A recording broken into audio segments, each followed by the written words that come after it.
Hey, what's up, everybody? It's Craig Pera, and you are watching or listening to Sex Afflictions and Porn Addictions, a podcast designed to help you create and sustain healthy sexuality and a great life. As you guys know, I went to this big tent summit a couple months back and came to meet some really incredible people. And I've had a few of them on my podcast, and I have another guest today. I'm really excited to introduce Rob Kansler. Welcome to the program, brother. I can't hear you all of a sudden. There we go. So I got this new fancy Shure microphone, and there's a mute button on the side of it. Got when you it. when you grab the thing, it turns it off. But I just said thank you. Happy to be here. Thank you for having me on. Yeah, I think that was back in May that we met. May, gosh, Out in time Denver. flies. Yeah, it could have been a week ago. Well, and one of the things I liked about Rob is, we talk a lot, although this podcast is sex afflictions and porn addictions, because the behavior is a symptom, we talk a lot about the deeper underlying issues. And one of the things I liked about Rob was his focus on human sexuality. And that was something that was really interesting to me, Rob. And instead of me giving my audience a boring bio, why don't you tell everybody who you are and what brought you to where you're at today? Okay, an impossible task I'm happy to tackle.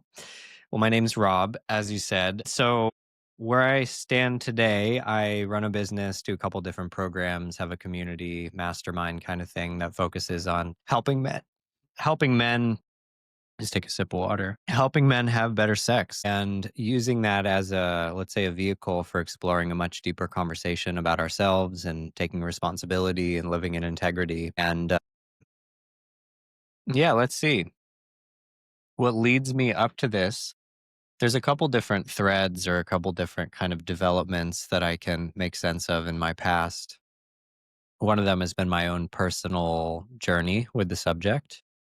Sex is, like most guys, something that has been compelling. And I can talk about this more as we get into the conversation around the arc of what happened in my life from a young kid to now, and how that seems to be pretty common from what I've heard and seen from speaking with lots of people on the subject. So, my own sexual journey, my own challenges in that, my own relational aspirations and issues, and having conflict and drama and dysfunctional relationships in my teens and 20s, and being into porn when I was a kid, and yada, yada, yada. So all that. And another has been my journey as doing like coaching and facilitation work and storytelling and this sort of thing. So those two things kind of converged for me gradually as people seemed to want to just ask me more questions about sex. That I was doing like life coaching and even business consulting and leadership consulting. And the topic of sex and sexuality and relationships just seemed like it was knocking on the door of like, hey, people want to talk about this. And the things that I was sharing were proving useful for them. And to jump over to the other thread, I can say that my whole life, basically, I remember being really young and just kind of like being doubtful and suspicious and apprehensive about let's say, the culture of relationship. I didn't have that language when I was a kid, but the sense of just like, I feel bad when when I'm around people. Like, I feel uncomfortable. I don't like what goes on. And I'm just like, more or less, like most of the time when I'm with people, even when I'm around my family, there's something in me that I just don't feel good. I feel uncomfortable. And I think taking that seriously has been a path, or like has put me on a path of investigation that, first started with like suffering and dissonance and challenges, and eventually finding some amazing teachers and mentors and incredible lovers and partners and friends to be able to explore and integrate new ways of relating, new ways of having sex, and new ways of being in relationship that really worked for me and felt good and healthy and successful and was the kind of thing that I wanted. Yeah, could say more, but maybe that gives a little bit of context. Yeah, it does. It does, Rob. And that, feeling of being separate than, being disconnected from is something that I really connect with. And for me, the stain around my sexuality that, got broken at a very, very young age reinforced that isolation and indifference. Was that your experience? How did sex play a role in that what I'm hearing was a feeling of disconnect. Yeah. Well, first, I'll just say that, like, I talk about this a fair bit, and something that I remember is over and over and over again as a kid and teenager, being with other people, feeling uncomfortable, feeling like I wasn't really able to talk about it. I didn't know how to change it. I didn't know what to do. And I was just kind of in this isolated experience of discomfort and just feeling kind of frozen and tight and uncomfortable over and over and over and over again, just as a general theme in my life. And I think this is pretty common. I think this is pretty common that people are, they rationalize away that they don't really enjoy what it's like to be around other people. And the body, we can't really lie to our body in the same way that we can trick our minds, so to say. But to come back to your question about sex specifically, I think a lot of guys can relate to this sense, people in general, that when we're kids, somewhere between like age 8 or 9 and 12 or 13 or something, that our budding sexuality is very intriguing and exciting, and there's so much innocence and just like, whoa, like there's something very enthralling about it. And then pretty quickly it gets confusing and we don't know what to do, and there's this shame and this isolation, or at least just this feeling of like, I don't know what to do with this part of me. I don't know how to create, like, maybe there's like girls in my class that I'm attracted to, or people that I might want to explore with sexually. And I know that there's this part of me, and maybe at this stage people get into pornography, but I have no idea what to do. I don't know how to experience the things that I want to experience or explore the things that I want to explore.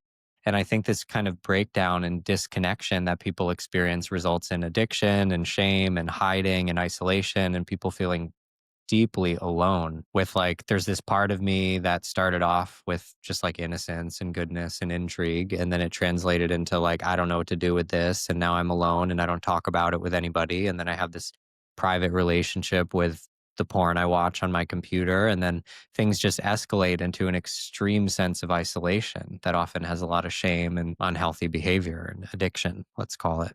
I know you're no stranger to this kind of thing, right? So Yeah, yeah, yeah, it's yeah, yeah. interesting to think about, and I there's a couple things that we can maybe speak to and see where it takes us. I think a lot of men relate to how much they value being capable and competent, in the sense of Yes. like, if there's something that I want to do, when I do it, it feels good. And if I don't do it, I keep fucking working on it until I figure it out. And that has a lot to do with our nature. I think that men like to be competent. There's a sense of our self esteem and our self worth and our role and our understanding of who we are, that there's an edge where we can have like outside in self esteem. And the reason why I have worth is because of the things that I can do or the things that I have. And like, that's a different thing than just being like, I'm competent and I'm proud of myself. And I think because so many men really value sex, but they have no idea how to have a successful and thriving sexual life, that it fucks us up.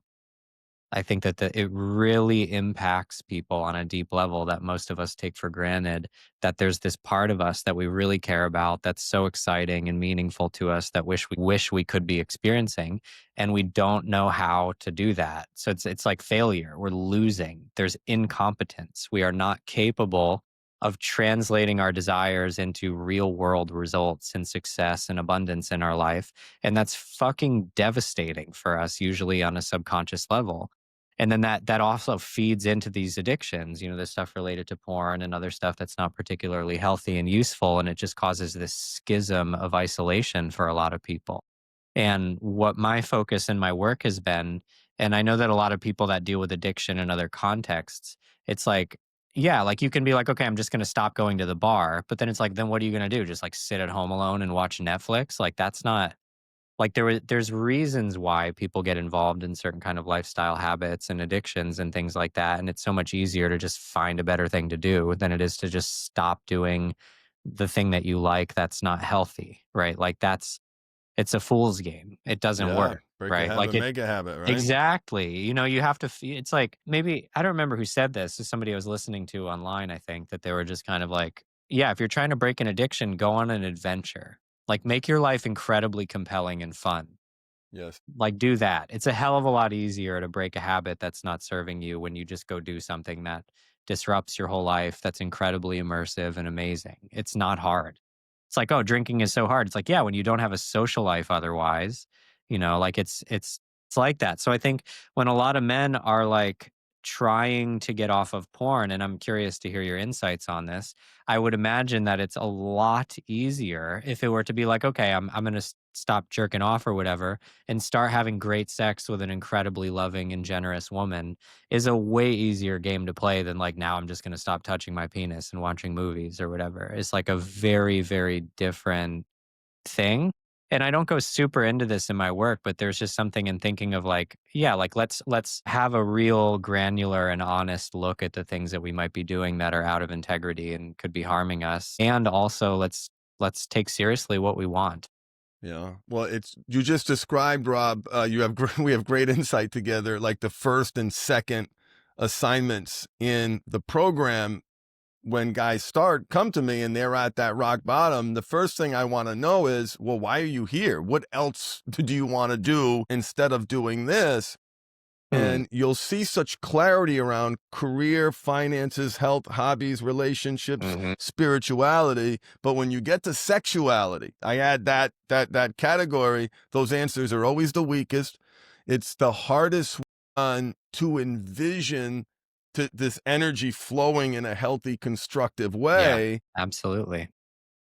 despite which is all the reason why it's that early. And then we get all the ugly on the table, all the stuff that's out of integrity, what they're watching, getting specific, regarding genres, what's pushing their buttons at that bender moment at 3 o'clock in the morning, or some of the other behaviors that porn has led them to.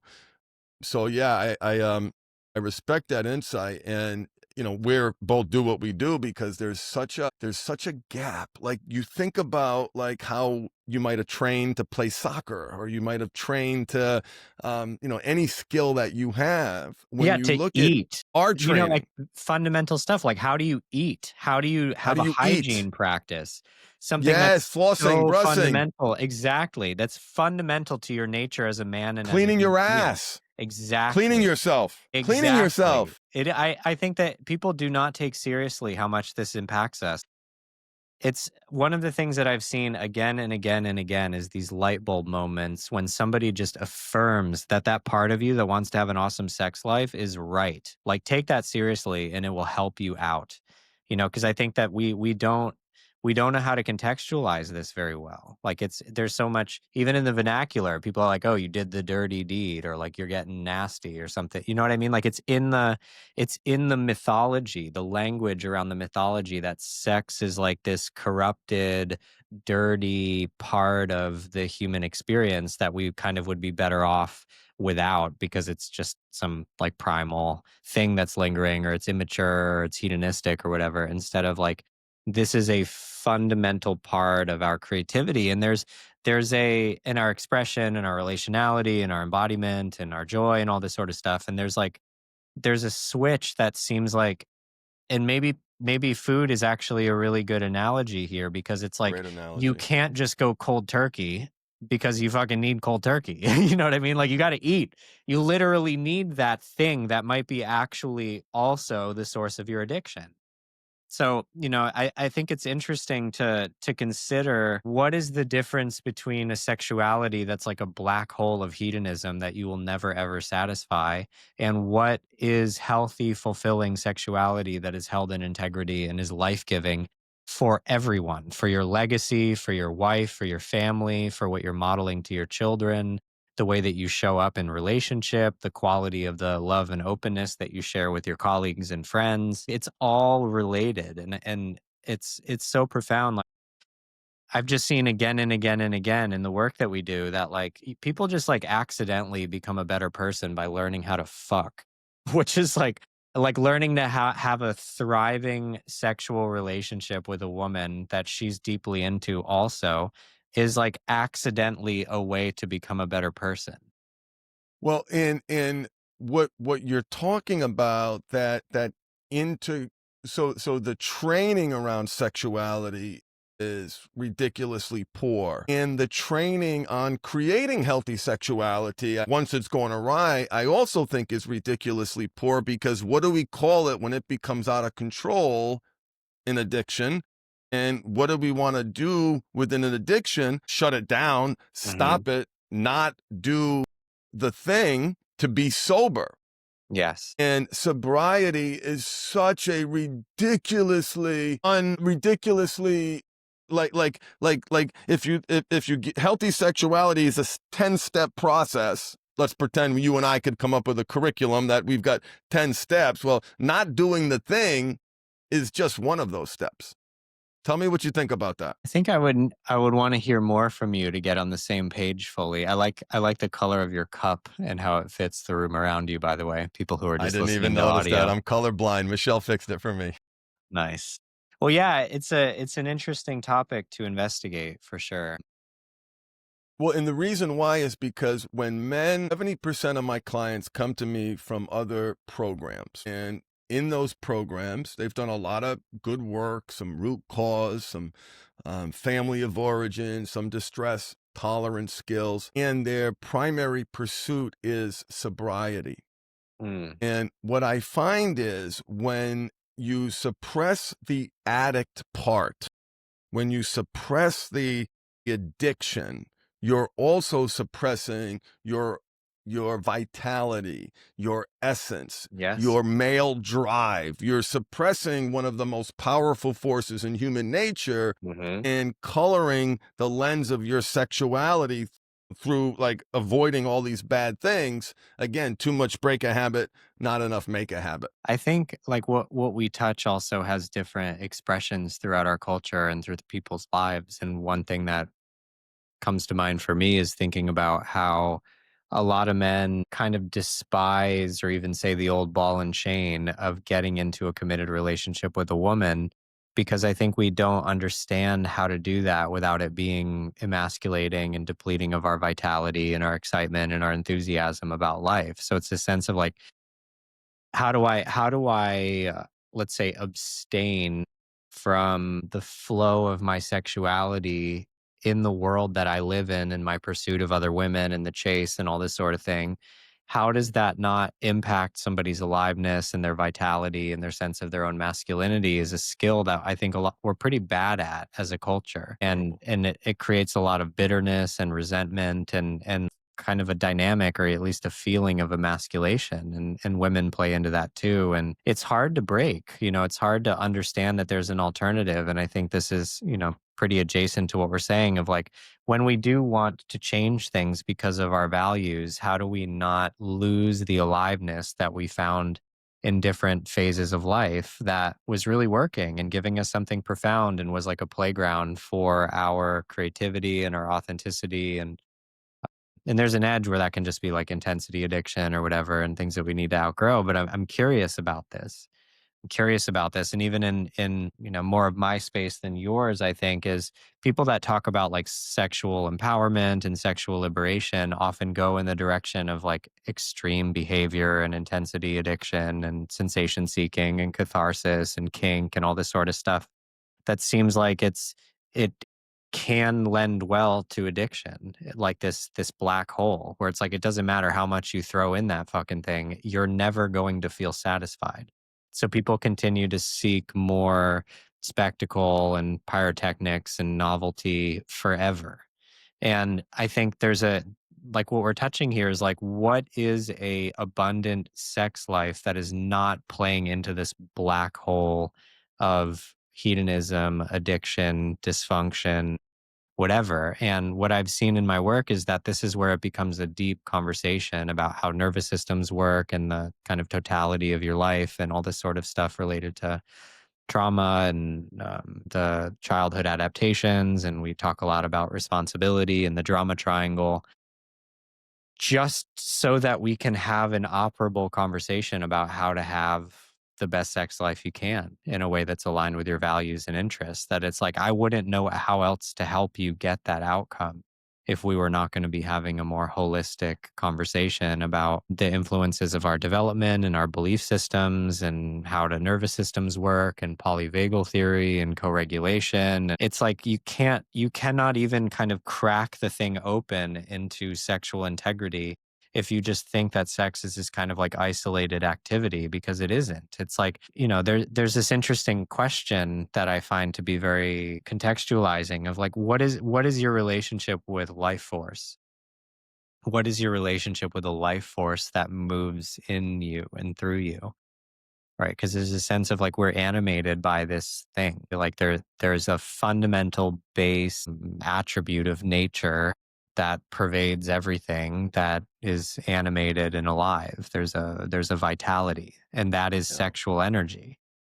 That's it. You know what I mean? Like they've been in the East, Yeah. they've been saying this forever. It's all the same thing. Everything is sexual energy. There's nothing going on that is not related to the same power that animates life. And there are ways that that gets channeled through, you know, parenting and professional endeavors and our art and our sports, but it's all the same thing, right? So, and it's somewhat apparent in these overt sexual actions like having intercourse or oral sex or whatever, or like being horny. But it's fundamentally not different than any other part of creativity or embodiment or aliveness. And that sense of like how could it be that this one incredibly fundamental part of your creativity and your authenticity is all fucked up, but the rest of you could be totally fine? That's not real. There's literally no way for that to be true. There's no way. There's like even on a body level, if like on a body level, and this is where like it's interesting to get out of the realm of like hypothesis or ideas and really look into like what are clinicians reporting, what is actually going on in human beings' bodies. And like I read a thing recently that it's like doctors are trained to recommend something like a minimum of 4 ejaculations per week for men under over the age of 40 for prostate health. That to me is insane that that's where we're at as a society. And I get it, like within the model that people have and the statistics and the data about like, okay, when you do that that much, then but these potential issues with the prostate don't happen as much. But you know, this goes into the kind of allopathic model and not really holistically looking at systems and upstream effects, basically. Another thing that I think is interesting is like, Can we stop there, Rob, just please, for a second? Yeah, I wanted to absolutely. touch Yeah, on yeah. Interrupt me anytime, Craig. yeah, no, no, Anytime. thank you. And I really was drawn to your expansive definition of sexuality. And I think that it's so easy to, again, my world, right? Sex people come, I want to treat my sex addiction. I want to treat my porn addiction. And to your point, and I also think that the the sexuality piece feels like a canary in the coal mine, in the sense that the more it's banged up, the more distressed it is, or the more out of integrity is, the more that that person is actually struggling. And I think a lot of people, because it's lived in the shadow, in the dark, and in secret for so long, I think there are a lot of men listening to this who are completely out of integrity, feel great shame, are embarrassed about what they're watching, embarrassed about the money they spent on OnlyFans, ashamed about the conversations they've had with the AI girlfriend market, which is exploding. Mm-hmm. But it's in this container. I'm okay. And I'm hearing from you that not really. You're not okay. When you have that part of your life force corrupted, stained, shamed, or whatever that perspective might Yeah. be, It's the impacts are huge. Yes, like this does not exist in isolation in our bodies, in our identity and beliefs. It doesn't exist in isolation in the world. Like if we think about even like the ecosystem of an individual, like this goes into like our conception of ourselves is very limited and not actually real. It's like you're not an individual. You are a a web of relationships. Right. Like you don't exist in a vacuum. Nobody does. That's not real. Right. So like what are the upstream and downstream consequences of our lives is fascinating to consider. Like on the level of yeah, people are just like, yeah, like I like to get a hooker when I'm in Thailand and OnlyFans and yada yada yada. And it's like that's somebody's daughter. That's somebody's daughter. And it's like, oh yeah, but like girl needs money. It's like, yeah, but okay. Like, well, it's like it starts to really kind of it seems like people play so many tricks in their head of justifying why something that they fundamentally are not okay with is fine, because I think so often people don't actually see it for what it is. They don't So true. actually see and feel what is going on and the consequences of their actions and how they're participating in systems that are so extremely harmful and oppressive and sick. Right. And it's like, I think that it can be helpful to really own how fucking gross this shit is, enough to get out of it and do something. Like and I'm sure that you deal with this all the time, that like the solution is not ruminating on your shame. It's feel it, own it, and fucking do something different, right? Like take responsibility for creating change, get support, see what path has worked for other people that are in a similar boat, be honest, tell yourself the truth, and see how that compels you towards change so that you personally just feel better, right? It's like, I think integrity is a really interesting concept. And when I talk about integrity, usually people think that I mean ethics. Like they think that I mean like morality or whatever. The etymological and historical use of this word is actually more along the lines of wholeness and being Wholeness. intact. Am I in right relationship with who I actually am and what is really true for me? So the sense of like, if you ask most guys in moments of real reflection and honesty, they will say that they don't feel like, even people that on paper seem like they have everything or whatever, they're like, I'm not fulfilled sexually. Like, even though I have a great wife and we have more sex than all of our friends and she's beautiful and she goes to the gym and she's in shape and she's more adventurous. Like I'm still not really fulfilled. And sometimes people don't get to feel that way because they're in cycles of tension release that relates to peak orgasm addiction. And that's a whole nother can of worms to unpack. But I think people don't actually understand the nature of their arousal process and their orgasmic response and all that sort of stuff, because that is another layer of addiction, of like tension release, tension release. People think that that's actually their sexuality, and it isn't. It's a part Mm. of our sexuality, but I think it's most akin to a mechanism for regulation and tension relief and addiction. And we can look into the like endogenous chemical addiction that occurs and how people like use ejaculation as like a sleeping pill or whatever. And like all of this is like, yeah, when I have conversations like this, sometimes people are like, well, like, "Oh, don't yuck their yum," or whatever. And it's just like, yeah, but like when we look at what is at stake and what happens when people don't do this and then they're open to different possibilities, it's like when people stop these tension release cycles and stop their addiction to peak orgasm, completely independent from porn, but just not like jerking off all the time, ejaculating, then what can open is, one, an awareness that I long for something deeper. There's a sense of like when I'm not just blowing it out all the time, I can feel that there's something in me that is compelled towards something that I don't even know. I don't know what that is, but I know Mm. that there's a resolution or a satiation there. I'm compelled by some part of me to have certain kinds of experiences or to be met by a woman in certain ways or to meet a woman in certain ways. And that thing is like we don't have a cultural framework for this intuition. We don't have like a mental cognitive framework to be able to contextualize this intuitive and instinctual thing that seems pretty universal from me And pretty exploring this. important.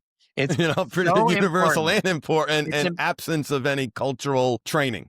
For sure. And also, it's like when we look at what is it like when you have this and what is it like when you don't have this, there's no question that it's a better thing to be doing. Like for the quality of people's relationships. Like I had a client who was just like, one of the biggest outcomes that I've seen, like a very clear, apparent thing that has changed for me is that the hardness of our life, and they have 4 kids and they run a couple businesses together as a team, and he's like, our life is so fucking stressful and demanding, and the fact that we're having this kind of amazing sexual experience on a regular basis just takes the edge of the like stress levels of all of this responsibility that we hold as a couple, because we're just in this sense of playful joy and intimacy and tenderness and love and arousal and horniness as a through line and like a sprinkle on top of everything else. it's just so much easier to be in a positive, like, state of flow and good feelings and hopefulness and intimacy and collaboration and feeling like we're really Safety. allies. Yeah, and it's also like, people work really hard to get this kind of stuff. And I think it's important to have like willpower and being clear about what you want, what you're committed to in your marriage and all of that. But it's like when your body is in a different state, it's not like you're pushing a boulder uphill. It's just like that's just what that's like what body does when you're having that kind of sex on a regular basis. It's not like my mind is doing it or because I'm a dedicated husband. It's because body is like that. There's different chemicals. It's a different endogenous chemical experience neurologically, and it's a different kind of relational harmony and collaboration experience. So, really looking at like what's at stake here, like what does it cost when we don't have this, and what is all of these kind of different behavioral patterns that we observe and how devastating it is for men to live inside of that. And then on the contrary, what is it like when you have just you're expanding into greater good feelings and success and abundance in your sexual life, and how does that impact your marriage and your parenting and your creativity and your health and your energy levels? It's just so obviously a better situation on absolutely every metric that we can think of, and it's not that hard. It's not that difficult to figure out. And like the women are not benefiting from the situation either. Like I think a lot about legacy. I think a lot of men really, like once you kind of get out of the like, I'm just trying to survive, a lot of men think about like, what is my contribution and what is the impact of my life here? So when Yeah. we think about that, it's like there's huge consequences in our legacy and contribution around this subject. And women are impacted tremendously by the dysfunction that men carrying around and enacting and enabling and even perpetuating in women's behavior, right? Because I mean, I don't need to go too deep into that. I think it's pretty obvious. Oh, it's devastating, man. I work with the partners, and you take the guy's old, he's been doing it since childhood. It's been a secret. I call his oldest and one of his most impactful habits is her deepest wound.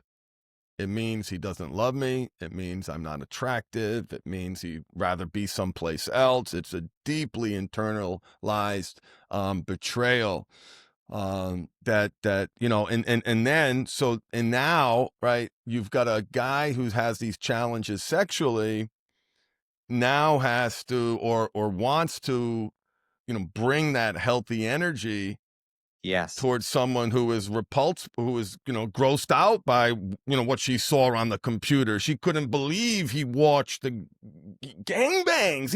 I'm like, that's Tuesday for me. Yeah. you, you know you, So you know where we go. yeah, so let me jump in here because it's like the thing that I think what I'm starting to kind of see and feel as I hear you is that like if your creative energy is being funneled into something that's like really weird and dysfunctional, and then you're trying to figure out how to channel that energy into something that is really beautiful and healthy and creatively vibrant and expansive, that is hard, let's say. Like it's a skill. It's like, okay, I've been funneling my creative energy in this direction and it's really easy. There's no accountability. It pushes my buttons, yada, yada, yada. I don't have to deal with my own inadequacies and my shame and my lack of understanding of how to meet a woman and to provide a context where a woman could possibly meet me.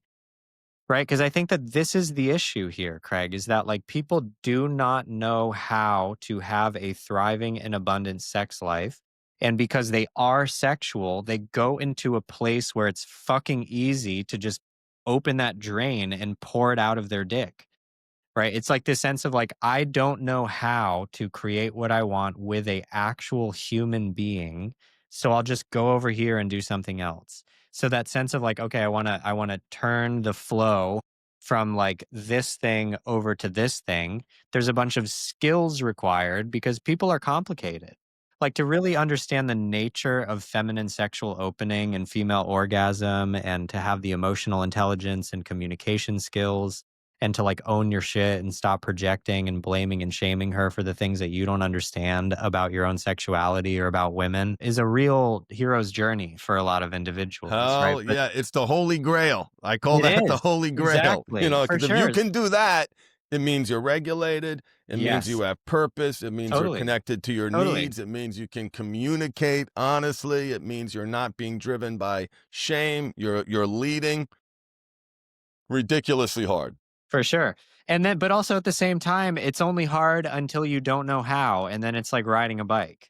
Where it's like, Yeah, I remember the first time I tried to drive a car. It was not good, right? It was like I almost crashed in the first like 20 seconds, right? And now it's like I can drive a car with my eyes closed. It's like so yeah. there's something interesting where it's like it's a new skill set that we did not receive in this culture. So to like go back so two things that I'll mention. One thing is like this is why I like to say that the path of sexual mastery or whatever is like a vehicle for both decoding and realizing your potential as a man. Where it's like you're accidentally going to become a way better person by figuring out how to have a good sex life, and then you get to have a good sex life. Like it's just Yay. it's not, and it's It's a also win-win. yeah, right, and it's also not that hard. Like, we put a lot of effort into really, like, working out a very fast and efficient program for men really, like, learning this stuff, and it works. The work works. So, I'll go back to talking about this stage of development, and you kinda mentioned this already. So, I'm gonna slow down too. I'm talking fast. I get excited about this, but there yeah. I feel it, I love Yeah, it. right? It's like I we feel talk the passion. Totally. Yeah. So I don't remember your language. You said something about like being bruised or whatever. Of like, I think a lot of men and the wounding happens way before what I'm about to say. Right. But there's this sense where I've spoken with countless men, more than I can remember, about how when they were somewhere between the age of like 8 and 13, they started to discover their sexuality and their arousal and their horniness and their desire. And there was this sense of intrigue, just from a total sense of innocence and emergence and discovery of like, whoa, like, I don't know what this is, but this is cool. Like, I like this. I like Yeah, oh whatever this my is. gosh. Right? And most of the time that even emerges in a landscape where there's already a lot of shame related to embodiment and how we have to hide things from our parents and how we can't tell the truth because we get disciplined and all this kind of weird shit that happens in our modern family cultures, let's say. So we're already in a weird situation. But even if we assume that we weren't, right? Like if everything related to sex was just peachy, which it pretty much never is, then we enter into this context where there's like shame related to religious indoctrination and all kinds of confusion around like sin and whatever. But contrasting that to what would it be like for there to be a developmental like support for a young boy to come into his sexuality without it being like weird or perverse or whatever, but there's this sense of like creativity and self-discovery, but also like containment and appropriateness and respect of other people and all this kind of stuff to discover your sexuality and to understand how that integrates into the life that you're going to have as you become a man. We didn't get that. We don't have No. that at all. We I'm have like, this "What are you sense talking about? Is someone getting that? I don't know any."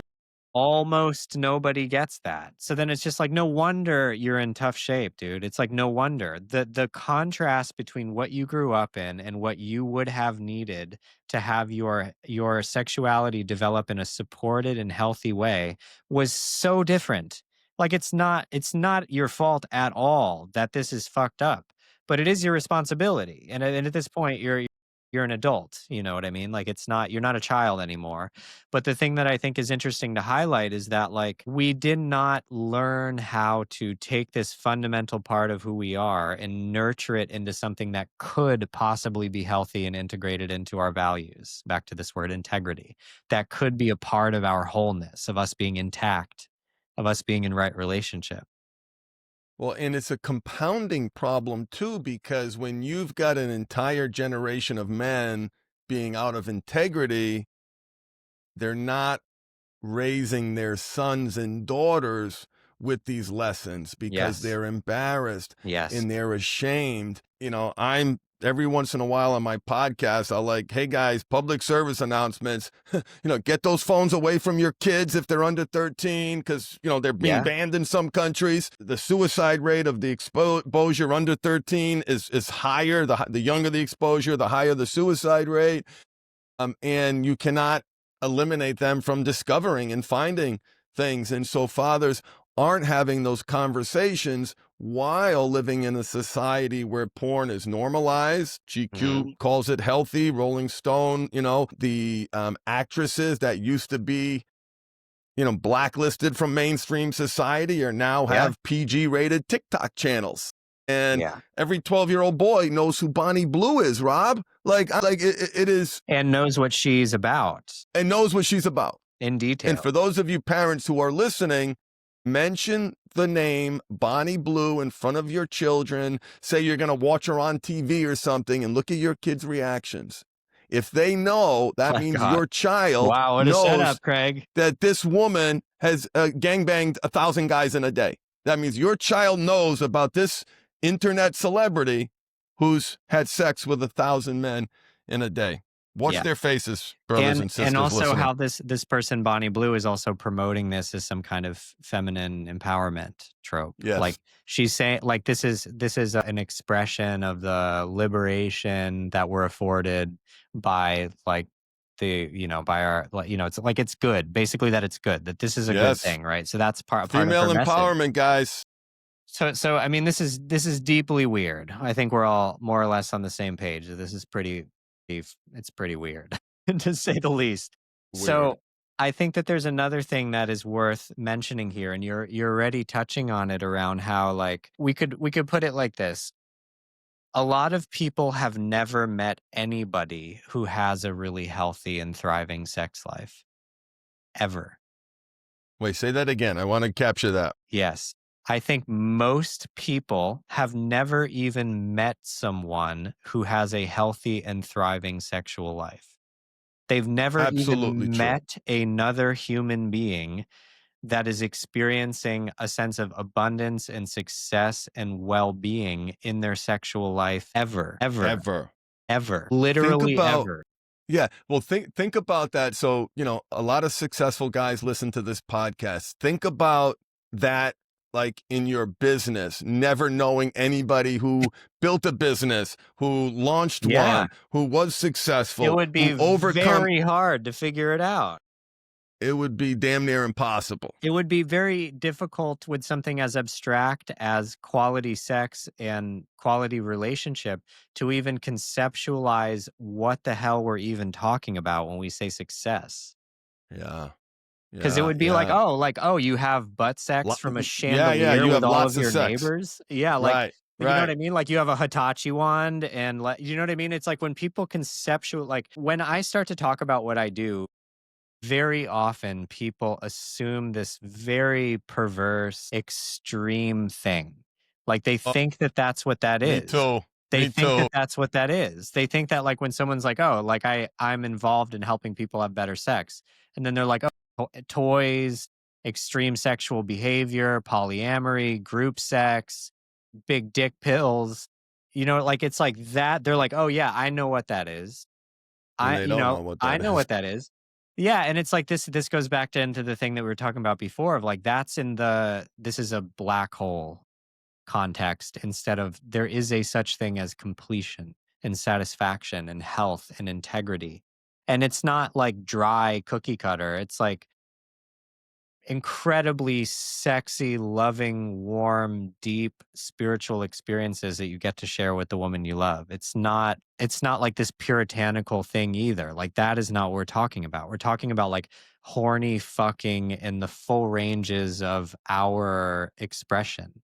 It's that, but it's in a way where we are actually met while we're actually meeting another person in a way that is relationally and emotionally integrated and aligned with the way that our bodies work. And this gets into pretty deep stuff when we start to talk about sexual alchemy, which is a word that doesn't mean anything to most people, but it's like when we contain or abstain or sublimate the impulse towards ejaculation or peak orgasm, it opens into a whole world of possibilities that people have been describing for 10,000 years in the East, especially. Like people have been talking about this for a very, very long time is that there's a potential within the sexual process that opens into something that is very dynamic and starts to work with subtle energies and can impact health in the system and impact the nature of consciousness itself. And people can experience what is akin to like a religious experience, basically, or a very profound psychedelic experience endogenously with no endogenous meaning like the chemicals that are like your On brain your is brain, producing. natural, Yes, it's like natural. you're not like smoking a chemical. Your brain is producing a chemical and you get quote unquote high, but in a way that doesn't result in all of these disjointed things that occur when you're taking chemicals into your body exogenously. And we could go deep into the more esoteric side of this sort of thing, but this is the promised land, like, right? Like this is why this is worth it. And what I always tell people is like, if you don't think it's worth it, is because you don't know what that is. You don't If you understand it. You don't exactly like, understand it. yeah, when people are like, oh, I'm happy with the sex life that I It's not have. me, it's you, right? Like you don't get it. Yes. So a good analogy for this is like if you grew up, I think you'll dig this, Craig, and so will the listeners. If you grew up and the only food that you were ever, literally ever exposed to was donuts. My former teaching partner wrote this in our old marketing materials. Shout out to Michael Frostowski. He's a G. Yeah. So it was like if you never saw anything but donuts, if you only ate donuts, if everyone around you only ate donuts, if the only food that you ever saw your whole life was donuts, you would just think that that's what food is. When someone's like, "Hey, you want some food?" You'd be like, "Sure, I'll have some donuts." Like you wouldn't know that there's broccoli and steak and chocolate mousse and like you would have no idea. You would just be like, "Oh, sure, I'll have some donuts." And you wouldn't know why you feel bad and why you're sick and why you have like weird craving cycles. You would have no idea. Right? Like human beings learn through contrast. That's how we learn. That's how our nervous systems are structured. We learn through contrast. And because we do not understand what we're missing, we don't have a clear reflection of how weird what we're used to is. It's not, it's like you live in a sandbox and you think it's the real world.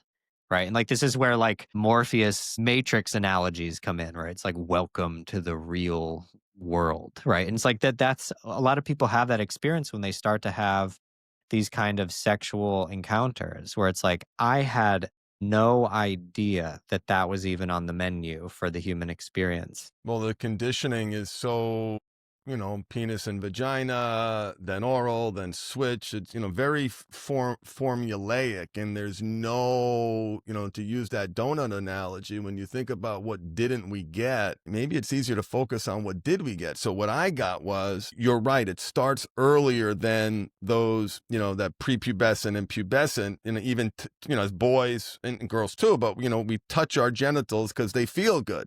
Don't do that.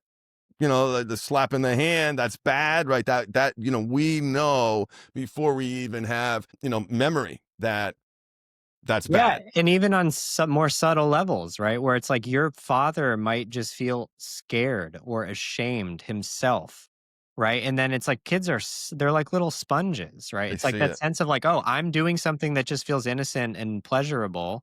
And the person who is my orientation to reality is feeling fear and shame. Kids pick up on that. They internalize that, like aside, and you're totally right. Like parents are usually overtly like, fucking don't do that. Right. But I think on a deeper level, children are extremely receptive to the internal experience of their parents and to the emotional world and the parents' relationship with their own emotions as well. So this is where the way that we undo this isn't just by changing the way we slap our kid's hand to be more kind or something like that. It's a personal journey, right? Like you are inevitably passing down the legacy from the way that your inner world is. There's no way around that. And it's not that we shouldn't consider our behavior. It's that like the only real way to change things is to do the real work. Period. There's no way Yeah. around that. There's no way around that. You can't just act differently. You need to handle your shit and look at the roots of the dysfunction and adaptations in your life. Find some people who know how to help you. And what you're talking about is really a new sexual revolution. I use that word intentionally because it feels like that as the spectrum has swung to anything goes, the choking, the slapping, the spitting, the hitting that's been normalized in porn, it's swung so far this way, it's forcing people to come back and realize that, okay, this isn't right, but they don't have any concept around what that right is. Yes. So, I mean, this goes deep, It's right? so This goes, broken is the it, point I'm trying to it's, make, and why I use a word like yes, revolution, yes. which might feel a little dramatic, but maybe But not. totally. I mean, I think people think, the sexual revolution happened in the 1960s and then it continued and yada, yada, yada. And, like, I think that word is very tainted already. So Mm, I would agree with you on like the base the word premise of revolution. the But I think energy around it. totally. But like the context of how that word applies is like, I feel very cautious about being associated with a lot of people, what a lot of people think there. But maybe this is even one of the most useful things that I've said in this conversation that we've had today is that I think why we see these kinds of extreme sexual behavior in pornography and in what is kind of promoted in the zeitgeist is because we do not have access to our ranges. So there is some like the part of us that wants to take and devour and fuck and like it's like when you don't have access to that it comes out sideways in this other way, right? So it's like maybe there's some intelligence in the unconscious or in nature itself that's like I need to break through this suppression and this resistance or this like very constrained part of life force in all of these bodies, so then it will come out sideways through people who have these totally open channels because of their trauma and dysfunction, and then it will be promoted and everyone will feel relief in the catharsis of the fact that these people are doing all of these degrading and violent sexual activities, because what they're actually longing for is empowerment and access to their ranges in their embodiment and in their sexual play. Because it's like people think that they want all of these extreme sexual acts, but when people are deep like wholly expressed in their authenticity and their creativity, they get access to their ranges in a way where like for men so often like they're the part of them that wants to take and to devour and to ravish or to ravage and to just like fuck a woman and use her is like there are ways to met by a woman in that where her deepest joy and bliss and opening comes from that. But even me saying this, I know that for some people, what will be drawn to mind is this very pornified thing, which is fundamentally based on self abandonment and self exploitation, and the same game that happens in women, where a lot of women, there's something in them where they want to feel the fierceness and the power and the physical dominance of a man, and they don't really feel that men who are in their hearts and in integrity can bring that. So there's this fetishization of this thing that they don't get that is a fundamental part of their nature. Mm. So the Well, solution isn't shaming people. The solution isn't being like, guys, stop wanting to fuck and like take from women and use them for your own sexual gratification. But it's like this is where it starts to get dicey and this conversation is so likely to be misinterpreted, and where we may need to really slow down and unpack this stuff because it all comes together around what I could describe as integrity, as right. wholeness, Integrity. as That's the word I like too. it's like creativity and authenticity in a way that's holistically aligned, that doesn't result in shame, that doesn't result in the sense of like, oh, this doesn't work, or there's win lose, or she's doing it because she's a dutiful wife, rather than like this is actually a full body yes for both people. And it's like this is a very it's there's so much nuance, but again, it's not that complicated once you start to crack the thing open. It doesn't take that long for people to really understand all of this, but it is pretty layered, and you need to pull the thing apart because there's so much contrariness, there's so much paradox, but it does really come together, and people getting access to their ranges and experiencing a real sense of being expressed and of being met and feeling like all of the parts of them are welcome, and there is a real way to resolve or complete or be fulfilled in what is really in us is something I've seen again and again and again and again. And when people hear something like that and then they just think like, oh, well, I'll never find anybody that wants to like have butt sex You know what I mean? Like there, it's like we are inside of a misunderstanding of our sexual essence that is important to contextualize as what a lot of people think that they want is based in fantasy that is not actually related to who they really are and what is really true for them. It's based in the distortion and compensation and dysfunction and imbalance that they've been living inside of that results in all of this fantasy and the imagery of pornography informing a completely distorted perception of our sexual nature and what would actually resolve in us being fulfilled and feeling in right relationship with who we really are, rather than there are parts of me that are not included and could never be included. So I need to indulge in this weird thing that I do on my computer by myself because my wife would never be down for these sort of things, right? Like Right. that is a context of misunderstanding that is fundamentally stacked on top of all of this dysfunction. And that might be really hard to see from where people are at. But, if you talk to people who have been through the journey, they'll tell you that it's like, yeah, I don't really care about that stuff anymore. I'm so deeply fulfilled. And it's not a compromise. I'm actually completely fulfilled. And that's so important for long term physical health, mental health, spiritual health. I think there's a growing awareness around how important sexual health is. And what do you say to someone, Rob, who's just starting this journey? Maybe someone heard my podcast and you happen to be the first guest, that they see. What do you want to say to that guy who's listening right now? And maybe what's one of the first things he can do to take that next step? Well, I think that there's tremendous power in conscious commitment. And I think that so I don't know how to just like download the things that I know into people's heads in 2 seconds. I'm working on it, but I don't know how to do that yet. You and me both, I wish. Yeah. When we get there, Craig, we can do a little, email blast and be like, yo, come back All to you the have to do is, right? Like, Yes, wouldn't it be exactly. nice to have a real something actionable after that But no, but I sentence? A little more can though. I complicated. can. Yeah. It's like conscious commitment. I really want to reiterate this and hopefully it will land for at least one person, right? Which would make this, as we say, that would make the conversation worthwhile if it sincerely, positively impacts one individual, right? So time well spent if that's the case. But this thing around conscious commitment, it can be so helpful to just get clear about like what do I want and what am I willing to do and what am I committed to. And from that place there's so much opportunity for appreciation and wonder to carry you on your journey. And this is kind of getting into some deep principles around the nature of consciousness and how nervous systems work, where we could say that like a lot of people go as far as to frame it as we actually have two different nervous systems. One of them is this primal, mostly fear based nervous system. And then the other is this adult nervous system that relates to social engagement and creativity. And most people live in the fear based nervous system that relates to their childhood adaptations and their trauma all the time. And they do not know. They just think that that's their personality.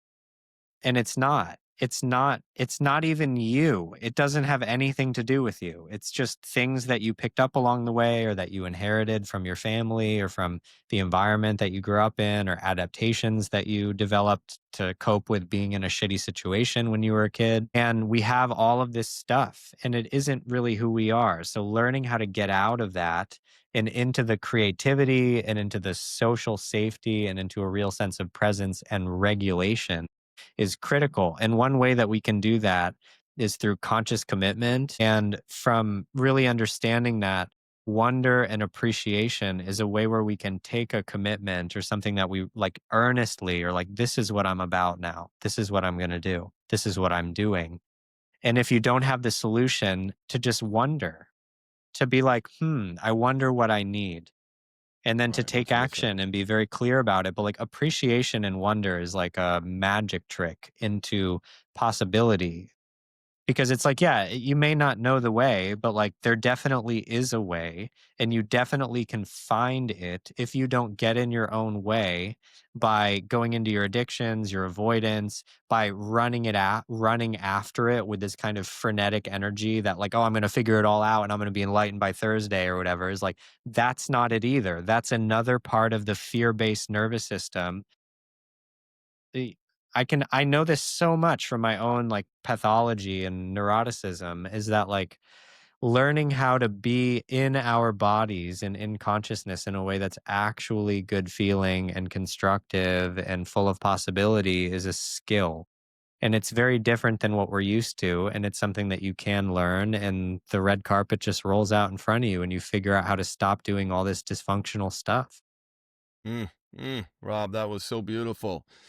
I want to have you back, and there are so many topics that we can talk to. And I want my listeners to know that I have a lot of personal respect for Rob. He's had a lot of integrity in our interaction. So when I have someone on my podcast, it's mean that I recommend them. I don't have people on that I don't recommend. And because of this Big Tent Summit, I've gotten to know some of these amazing men personally, and getting to know you, Rob, has been awesome. So what I want my listeners to do, and especially my clients in the programs, what questions, can we have for Rob when we have him next time is on? I want to build on his incredible wealth of information. You can tell that, this guy's the real deal. Tell me about your programs. I know there's two things that you want to promote, and I'm going to include links down below in the description notes, Rob. But yeah, tell me a little bit about those. Yeah. Well, first of all, thank you for the kind words, Craig. I do appreciate it. And it's a mutual feeling, brother. So I'm You're honored to be welcome. here and You're welcome. excited to see where we might go. Me One thing too. that I think pairs really well with what you're saying around questions that might be relevant that we might want to explore. We have an assessment. It's called the Bedroom Compass. And we've basically laid out the actual building blocks of a great sex life. So you can take an assessment and just see where you stand of just like, okay, what is this thing made out of? What is the kind of like composite parts of a great sex life from a place of integrity? And it's helpful. It's like, it's very difficult to get to a destination if you don't have the correct map. And even if you do have the right map, if you don't know where you are on the map, it's very difficult to use it. Right. So that's one thing that I can recommend. It's free. It takes like 10 minutes. And people have come back to tell me that it has helped them a lot to be like, okay, what are we even talking about here? Like, what is this in Yeah. a way that's way more concrete? So that's just bedroomcompass.com. It's easy. People can just go on there. The programs that I run, the brand, let's call it, is called Men of Substance. And we have a course that's called the Blueprint. That's an 8-week course. And then we have a community that's called the Inner Circle. And the Blueprint is like a way for people to like very quickly and effectively get a really deep download and some deep integration into the stuff that we're talking about here in a way that's accessible for whatever your background is. We've had guys from age 20 to 70 in that Mm, program. And some people who are just like, like good old boys and fucking construction workers, and also people who are spiritual seekers and very much on the personal development path. So we put a lot of love into that thing. Yeah. Last thing is just the Men of Substance Inner Circle. And that's for people who really are like about that life of really seeing that their the success and abundance and goodness of their sexual life is the same thing as their personal and spiritual development. And that's my heart is in that space. There's some incredible, incredible men and we have a good time. And yeah, I'll pause there. That's what I got. yeah, no, that sounds awesome. I'm so excited, Rob, because I see, one of the benefits of the Big Tent for me is realizing how siloed I had become, dependent on Google Yeah. AdWords, Yeah. not really reaching out, not having these connections, and how that was naturally my personality. It was, I needed work to keep me out there and doing things. Now working for myself and living at home, I found myself crawling into a little box. And so this Big Tent, came out at a great time. And well, I look forward to having you again, Rob. I look forward. I just feel like you can plug some gaps here and bring a lot of great value to my audience. It's been a privilege to get to know you. And I look forward to sharing all of your links in the show notes for everyone to check out. And I highly recommend, brothers, that you do. You really need to know this guy. Thank you, Craig. Yeah, and I look forward to hearing the questions that people might have. I'm happy to help however I can and look forward to our next chat. Me too. Me too. Amazing. Thanks for being Awesome. here. Awesome. And yeah, you're welcome, man. Awesome. So thank you guys for listening. Again, sex afflictions and porn addictions. Make sure you check out Rob's stuff. And visit the Mindful Habit if you're struggling, mindfulhabithelp.com. Thank you so much for watching. Healthy sexuality and a great life, two things that are inexorably intertwined. And I'm honored to be part of your journey. Thanks for watching, everybody. And thank you, Rob, for being here. Thanks again, Craig. You're welcome.